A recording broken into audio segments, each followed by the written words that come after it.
ազգային ժողովի ամբիոնից հայտարարեցիք, որ մամուլի նորմաներով նշեցիք, որ եպիսկոպոսներից մեկը KGB-ի գործակալ է, մենք հիշում ենք, որ մամուլը գրել էր այդ մասին նշելով Եզրաս Ներսիսյանի, Կտրիչ Ներսիսյանի եղբորը համատեղությամբ, պարոն վարչապետ, վերջերս մի քանի օր առաջ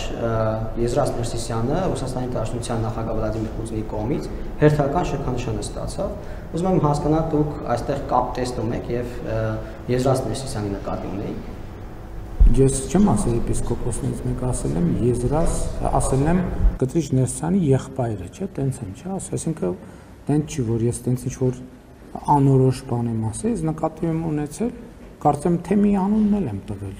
եթե չեմ սխալվում ամբիոնից, ամենայն դեպս ես տենց եմ հիշում, որ եթե տենց շատ կոնկրետ անունը չեմ ասել, այն նկատառումով, որ այնքան պարզ եմ ասել, որ անունը եւս մեկ անգամ ճշգրտելու անհրաժեշտություն չկա եւ կարծում եմ, որ այն փաստաթղթերը, որ հրապարակված են, ակնհայտ է դարձնում, որ Խորհրդային Միության ժամանակներից, այո, նա հավաքագրվել է որպես պակ գործակալ եւ դա փաստ է եւ իմիջայլոց հարգելի գործընկերներ, ես էլի զարմանում եմ, որ այսքան մեր հարգելի լրագրողները այդքան քննարկում են այդ հարցը, բայց տենց էլ պարզաբանում չի ակնկալվում ոչ Կտրիչ Ներսիսյանից, ոչ իր եղբորից, այդ փաստերի առիթով։ Ասենք հիմա Կտրիչ Ներսիսյանը երկու հարց պետքա պարզաբանել, երկու հարց, որը պետքա ունենա շատ կոնկրետ պատասխան։ Հարց 1. Եթե Կտրիչ Ներսիսյանը երեխա ունի, եւ երեխան ծնվել է իր կուսակրոնության ուխտը ստանձնելուց հետո, ինքը կարող է լինել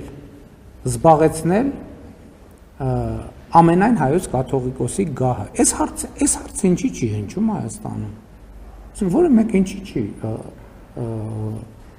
որևէ փորձագետի, մասնագետի, մայր աթոռի ներկայացուցիչ այս հարցը տալիս։ Եթե նա ունենար պարզվի, որ ունի աղջիկ, կամ որևէ մեկը, ով կուսակրոնության ուխտը ստանձնե, հետո երեխա է ունեցել, կարող է լինել կաթողիկոս, թե չի կարող։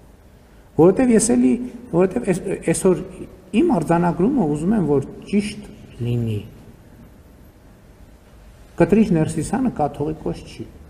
Հայաստանի այս առաքելական եկեղեցին այսօր չունի կաթողիկոս։ Կա մարդ, որը ապօրինի ձևով գտնվում է այդ կարգավիճակում։ Ես այն օրը մի քննարկման ժամանակ հետևյալ օրինակն էի բերում, օրինակ Հայաստանի Հանրապետության Սահմանադրությունը ասում է, որ Հայաստանի Հանրապետության վարչապետ կարող է լինել վերջին 4 տարում միայն Հայաստանի Հանրապետության քաղաքացիություն ունեցող անձը։ Հիմա եթե ասենք, օրինակ պարզվի, որ ես բանի, չգիտեմ, ինչ երկիր, ուրիշ երկրի քաղաքացի եմ, եւ դրա հիմնավորումներն են անձնագիր եւ այլն, այդ պահի եւ այդ փաստի բերումով չեմ կարող ես վարչապետ լինել։ Նույն կերպ էլ կաթողիկոսը երեխա ունենալու բերումով չի կարող կաթողիկոս լինել։ Նա Կտրիչ Ներսիսյան է, դրա համար ենք մենք ասում Կտրիչ Ներսիսյան, որովհետև նա կաթողիկոս չի։ Ինչ վերաբերում է պարգևատրման փաստին, չունեմ մեկնաբանություն, ցանկացած երկիր ազատ է պարգևատրել ում ցանկանում է։ Այդ թվում եւ հայաստանցի եպիսկոպոսին։